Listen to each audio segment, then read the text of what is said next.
way! Clear the road for the legate!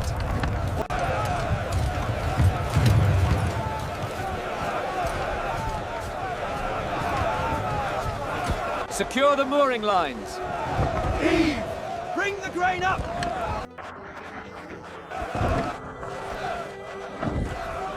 Make way! Make way!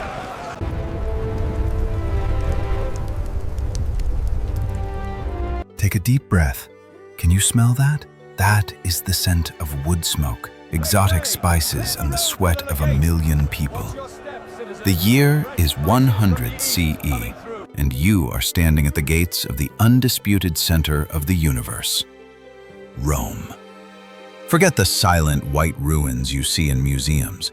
We are about to walk through the living city. From the chaos of the river harbor to the roar of the Colosseum, we have peeled back 2,000 years of decay to reveal the empire at its absolute peak. Welcome to the Caput Mundi. Welcome to Rome. From above, Rome looks like a sea of red roof tiles and pale stone wrapped around a bend in the Tiber River. 11 aqueducts stride across the hills, carrying fresh water into the city. The tallest arches dwarf the houses below them. In the distance, the oval bulk of the Colosseum rises above the rooftops, while the temples and basilicas of the Forum cluster together like a forest of marble. Rome is built on and between 7 hills. The higher slopes are where you find grand houses and temples. The lower, flatter ground is packed with insulae, multi-story apartment blocks where most of the population squeezes into small rooms. A faint haze hangs over the city from thousands of cooking fires. From this height, you can trace the widest streets, laid out as straight as the terrain allows.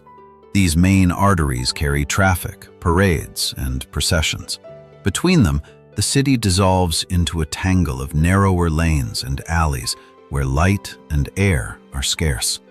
Let's drop down to where most visitors first meet Rome, along the Tiber. The Tiber is Rome's lifeline. From the sea, ships carry grain from North Africa, wine and oil from Spain, marble from Greece, and countless other goods. 5 denarii for the amphora. That is too much. I will give you 3.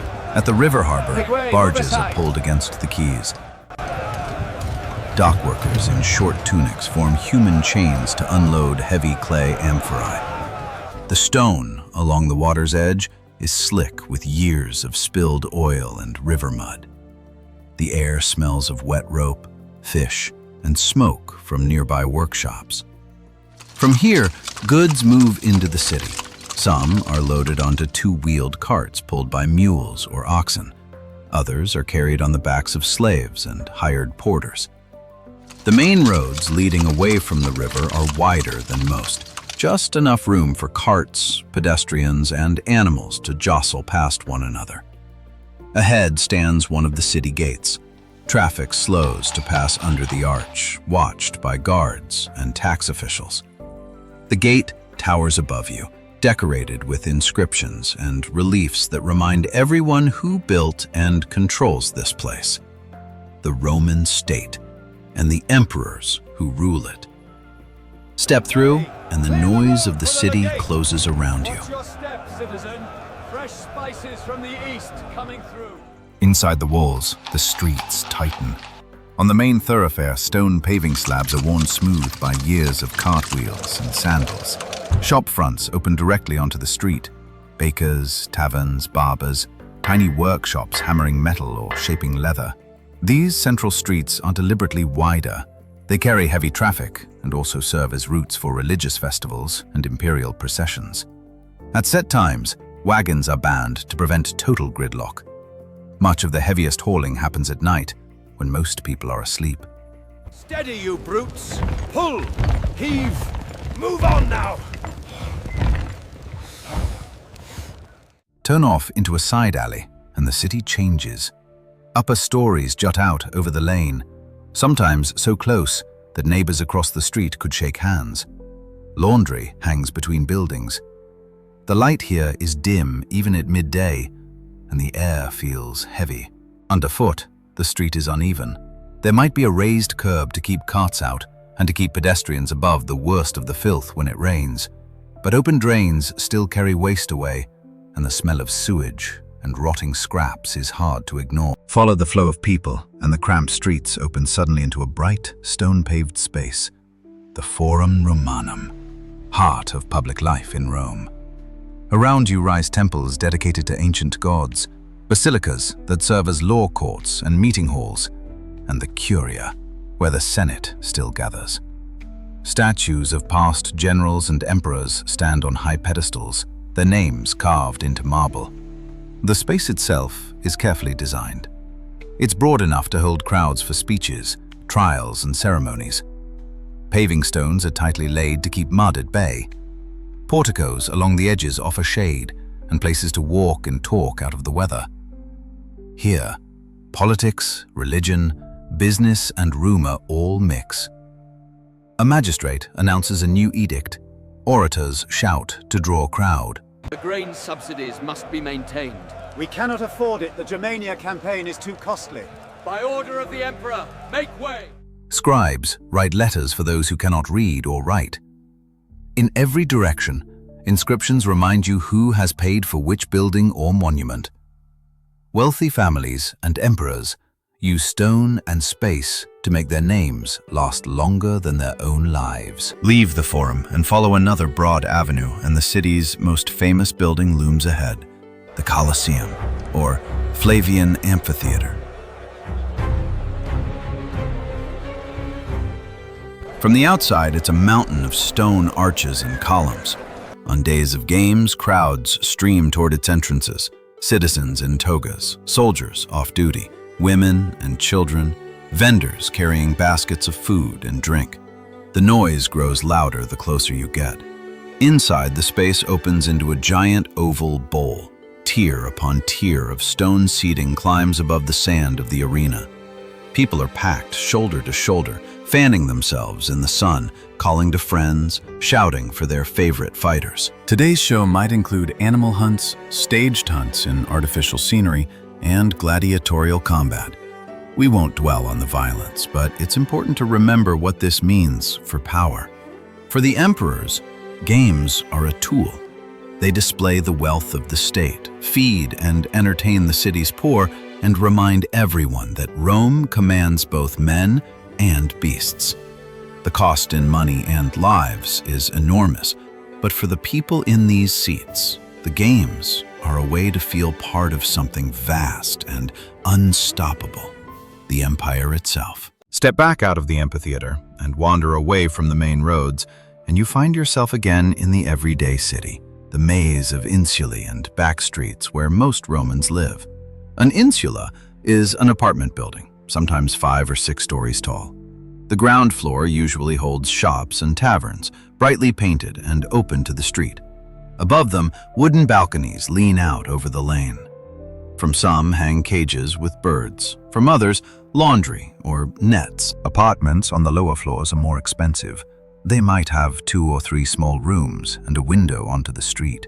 Higher up, the rooms shrink, the ceilings get lower, and the walls are thinner. These upper stories are built cheaply, often with a lot of wood. Collapses and fires are a constant danger. Water from the aqueducts doesn't pipe into these homes. Instead, people fill jars and buckets at public fountains and carry them back. Waste is dumped into cesspits, thrown into the street for scavenging animals, or carried away in carts. In hot weather, the smell can be overwhelming. Most people's worlds are small. A child growing up here might never see the sea or the frontiers of the empire. Their Rome is this street, the landlord who owns the building, the baker who sells yesterday's bread more cheaply, the neighbors who share walls only a few fingers thick. For all its dangers and filth, Rome also offers comforts unmatched elsewhere in the ancient world. One of the most important is the public bath. From the outside, a large bath complex looks like a palace. High walls, rows of windows, and smoke steaming from vents in the roof. Inside, a network of furnaces heats air and water. The warm air passes under the floors and through hollow walls turning whole rooms into giant radiators. Pools of different temperatures line the halls, hot, warm, and cold. Men, and in separate areas women, bathe, exercise, play games, get massages, and talk business. Do you truly believe the roof is about the Emperor? Keep your voice down. These walls have ears. For a modest fee, even ordinary citizens can wash away the grime of the city and spend a few hours in relative luxury. All of this depends on engineering. Aqueducts bring water from springs and rivers miles away, crossing valleys on enormous arches and burrowing through hills in tunnels. Gravity alone moves the water, guided by surveyors who calculate the slope with remarkable precision. In a city this crowded, reliable water and regular bathing aren't just nice extras. They're part of how Rome keeps disease and unrest from spiraling completely out of control. We cannot trust the senator from Gaul. He seeks to undermine the entire expedition. Be careful, my friend. These walls have ears. Climb back into the sky and look at Rome again. You can trace the curve of the Tiber, the ring of walls, and the long lines of aqueducts. The Colosseum and the Forum stand out among a dense patchwork of insulae and narrow lanes. Much of this city is gone, burned, rebuilt, buried under later centuries. But parts remain.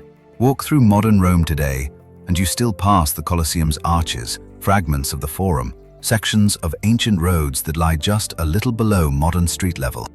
When you stand there, you're standing above the lives of people who once walked through this very version of the city, dodging carts, hauling water, cheering in the arena, and exchanging gossip in the baths.